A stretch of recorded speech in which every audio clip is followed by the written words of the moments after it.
বিসমিল্লাহির রহমানির রহিম। আসসালামু আলাইকুম ওয়া রাহমাতুল্লাহি ওয়া বারাকাতুহু।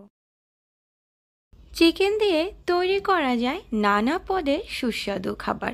অতিথি আপ্যায়নে, টিফিনে কিংবা বিকেলের নাস্তায় অথবা রমজানের ইফতারে রাখতে পারেন তেমনই একটি সুস্বাদু চিকেন আইটেম।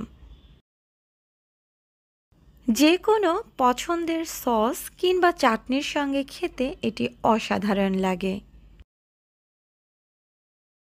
বিকেলের নাস্তায় ধোয়া ওঠা 1 কাপ চায়ের সঙ্গে পরিবেশন করতে পারেন মুচমুচে চিকেন চপ। খুব সহজে ঘরেই তৈরি করা যায় এই চপ। শুধু যে টিফিন বা চায়ের সঙ্গে অথবা রমজানের ইফতারে খাবেন তা কিন্তু না।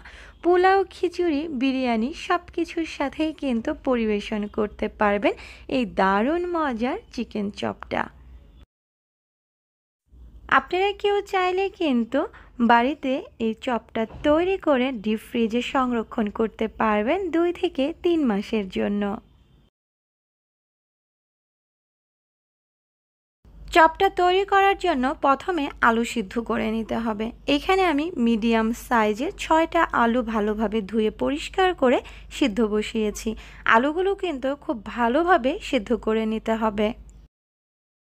আলুগুলো সিদ্ধ হতে হতে আমি মুরগির মাংসের কিমাটা রেডি করে নিচ্ছি।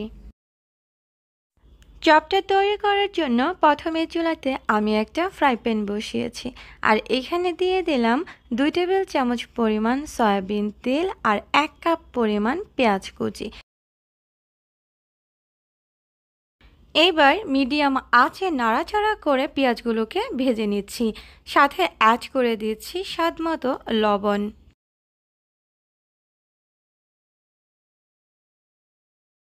কয়েক মিনিট পরে এখানে অ্যাড করে দিচ্ছি পরিমাণ মতো পানি। দিয়ে দিলাম 1 টেবিল চামচ পরিমাণ আদা রসুন বাটা, হাফ চা চামচ পরিমাণ হলুদের গুঁড়া আর 1 চা চামচ পরিমাণ লাল মরিচের গুঁড়া। মশলাটা ভালোভাবে নাড়াচাড়া করে মিক্স করে দিচ্ছি আর সাথে অ্যাড করে দিলাম 1 চা চামচ পরিমাণ ভাজা জিরা গুঁড়া, 1 চা চামচ পরিমাণ ধনিয়া গুঁড়া। সাথে দিয়ে দিলাম হাফ চা চামচ পরিমাণ শাহি গরম মশলা গুঁড়া। এবার ভালোভাবে নাড়াচাড়া করে মশলাটা আমি প্রায় 6 থেকে 7 মিনিটের মতো কষিয়ে নিয়েছি। তেলটা পুরোপুরি উপরে উঠে আসার পরে এখানে আমি মুরগির বুকের মাংসটা অ্যাড করে দিলাম। আর মুরগির বুকের মাংসটা কিন্তু আমি অনেকটা ছোট ছোট করে টুকরো করে নিয়েছি। আপনারা কেউ চাইলে কিন্তু সিদ্ধ করেও নিতে পারেন।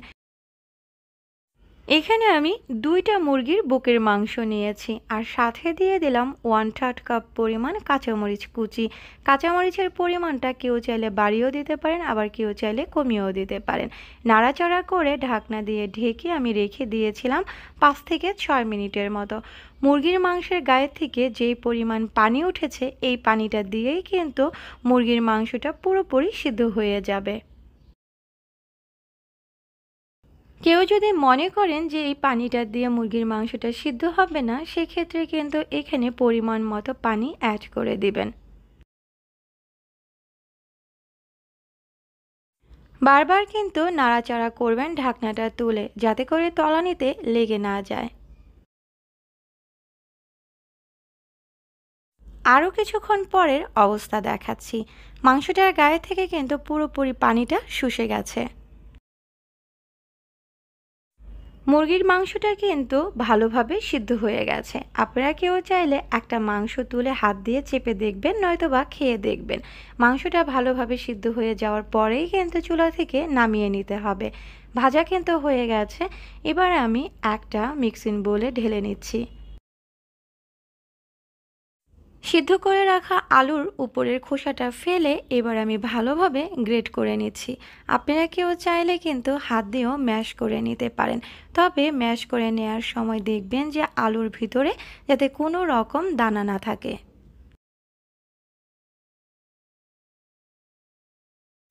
যখন আলুগুলো গ্রেট করবেন তখন কিন্তু অবশ্যই সাবধানে করবেন যাতে করে হাতের নখ লেগে না যায়, তাহলে কিন্তু গ্রেটারের সাথে হাতের নখটা কেটে যাবে। আমার কিন্তু এরকম হয়েছিল, যার কারণে আপনাদেরকেও সাবধান করে দিলাম। সবগুলো আলু কিন্তু গ্রেট করা হয়ে গেছে। এখন আমি এইখানে 1 কাপ পরিমাণ ধনেপাতা কুচি দিয়ে ভালোভাবে হাত দিয়ে মথে নিচ্ছি। লবণটা কিন্তু দেখবেন যে ঠিক আছে কিনা। যদি লবণটা ঠিক না থাকে তাহলে এই পর্যায়ে কিন্তু লবণটা অ্যাড করে দিতে পারেন। পুরোপুরি কিন্তু মাখানো হয়ে গেছে। এবার আমি অল্প কিছু পরিমাণ আলু আর মুরগির মাংসের মিশ্রণটা নিয়ে হাতে চেপে দেখছি যে শেপটা আসছে কিনা। যদি শেপটা ঠিক মতো না আসে সেক্ষেত্রে কিন্তু এখানে আরও বেশি পরিমাণ আলু অ্যাড করতে হবে। আর কারো কাছে যদি তখন মনে হয় যে সিদ্ধ আলুটা হাতের কাছে নেই, তখন এখানে ব্রেড ক্রাম্ব কিংবা টোস্ট বিস্কিটের গুঁড়াও অ্যাড করে দিতে পারেন।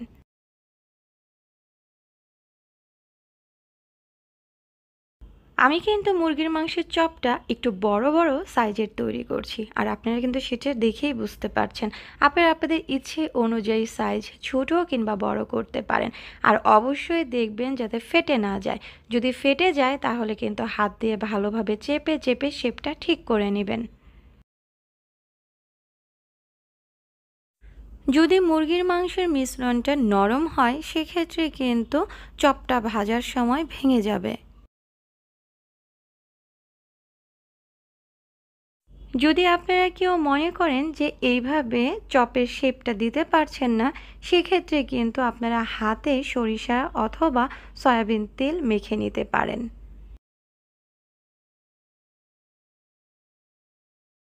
হাতে তেলটা মেখে নিলে কিন্তু খুব তাড়াতাড়ি আপনি সবগুলো চপ তৈরি করে ফেলতে পারবেন, আর হাতে কিন্তু কোনো রকম মিশ্রণ বাজবে না। একই পদ্ধতিতে আমি কিন্তু সবগুলো মুরগির মাংসের চপ তৈরি করে নিয়েছি।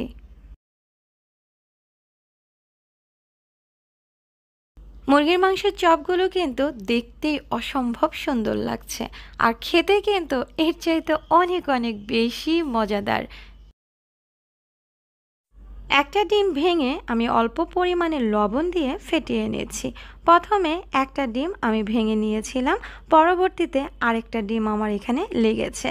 অবশ্যই কিন্তু একসাথে ডিমগুলো নেবেন না, যখন প্রয়োজন হবে তখন আবার ডিম ভেঙে নিয়ে নেবেন। একসাথে যদি অনেকগুলো ডিম ভেঙে ফেটিয়ে নেন সেক্ষেত্রে কিন্তু বাদবাকি ডিমের অংশ ফেলে দিতে হয়।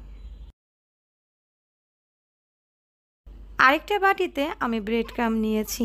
এবার একটা একটা করে মুরগির মাংসের চপগুলোকে ডিমের মিশ্রণে ভালোভাবে ডুবিয়ে ব্রেড ক্রাম্বে গড়িয়ে নিচ্ছি।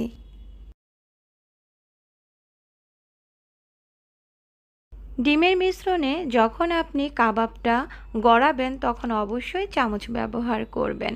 তারপরে ব্রেড ক্রামে যখন আপনি মাখাবেন তখন হাত দিয়ে মাখাবেন।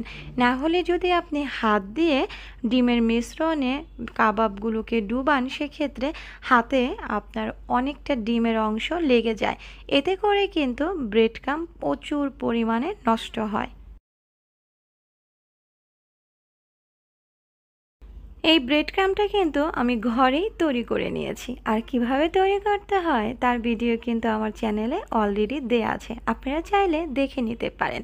আমি এখানে অরেঞ্জ কালারের ব্রেড ক্রাম্বটা ব্যবহার করেছি। আপনারা কেউ চাইলে সাদাটাও ব্যবহার করতে পারেন, অথবা কারো হাতের কাছে যদি ব্রেড ক্রাম্ব না থাকে সেক্ষেত্রে আপনারা টোস্ট বিস্কিটের গুঁড়াটাও ব্যবহার করতে পারেন। একই পদ্ধতিতে কিন্তু আমার সবগুলো চিকেন চপ তৈরি হয়ে গেছে। এই অবস্থায় আপনারা কেউ চাইলে এখন ভেজেও নিতে পারেন, আবার কেউ চাইলে এই অবস্থায় সংরক্ষণ করতে পারেন। তবে প্লেটটা ধরে ডিপ ফ্রিজে রেখে দিতে হবে 2 থেকে 3 ঘন্টার জন্য। যখন অনেকটা শক্ত হয়ে আসবে তখন ডিপ ফ্রিজ থেকে বের করে একটা এয়ারটাইট বক্স নয়তোবা জিপলক ব্যাগে পরিমাণ মতো ঢুকিয়ে ডিপ ফ্রিজে সংরক্ষণ করতে পারবেন 2 থেকে 3 মাসের জন্য। আমি এখন প্লেটটা ধরে নর্মাল ফ্রিজে রেখে দিচ্ছি। ১ থেকে ২ ঘন্টা রাখলেই হবে, অথবা যদি আপনার বাসায় অনুষ্ঠান থাকে সেক্ষেত্রে কিন্তু আগের দিন রাতেই তৈরি করে রেখে দিতে পারেন। যখন বাসায় মেহমান চলে আসবে গরম গরম ভেজে পরিবেশন করতে পারেন। অথবা রমজানের ইফতারে, বাচ্চাদের টিফিনে, নয়তো ঈদের দিন পরিবেশন করার জন্য একদিন আগেই কিন্তু বানিয়ে ফ্রিজে সংরক্ষণ করতে পারেন। চুলাতে আমি একটা ফ্রাই প্যান বসিয়েছি আর এখানে পরিমাণ মতো সয়াবিন তেল গরম করে ফ্রিজ থেকে আমি কিন্তু চপগুলো বের করে নিয়ে এসেছি। গরম তেলে এক এক করে চিকেন চপগুলো দিয়ে দিচ্ছি। তবে যখন তেলের ভিতরে চপগুলো দিবেন তখন অবশ্যই সাবধানে দিবেন, যাতে করে আঙুলে তেল ছিটে না আসে।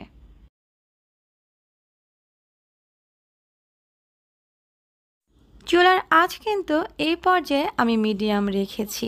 মোটামুটি ৬ থেকে ৭ মিনিট পরে আমি চপগুলোকে উল্টে পাল্টে দিচ্ছি। আর এরকম উল্টে পাল্টে আমি ১৫ মিনিটের মতো চপগুলোকে ভেজে নিয়েছি।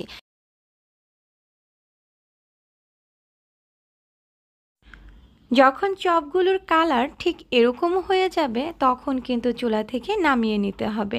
আর খুব বেশি পরিমাণে কালার করতে যাবেন না। চপগুলো ভাজার সময় অবশ্যই লক্ষ্য রাখবেন যাতে করে খুব বেশি পরিমাণ পুড়ে না যায়। যদি পুড়ে যায় তাহলে কিন্তু কোনো কিছু খেতেই ভালো লাগে না। এবার আমি চপগুলোকে তুলে নিচ্ছি তেলটা ঝরিয়ে।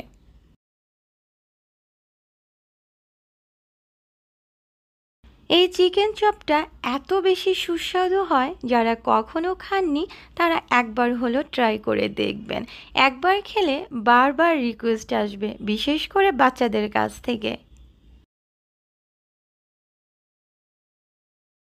দেখতে যতটা ভালো লাগছে খেতে কিন্তু এর চেয়ে অনেক অনেক বেশি লোভনীয়। আর যে কোনো কিছুর সাথেই কিন্তু খাওয়া যায়, বানানোর তেমন কোনো ঝামেলা নেই। আমি কিন্তু সবগুলো চপ তেলটা ঝরিয়ে তুলে নিয়েছি। বাদবাকি যে চপগুলো ছিল সেগুলো আমি একই নিয়মে এই তেলেই ভেজে নিচ্ছি।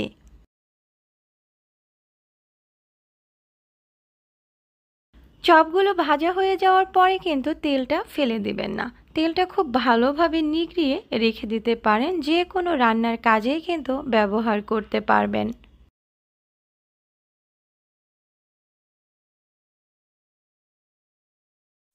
সবগুলো চিকেন চপই কিন্তু ভাজা হয়ে গেছে।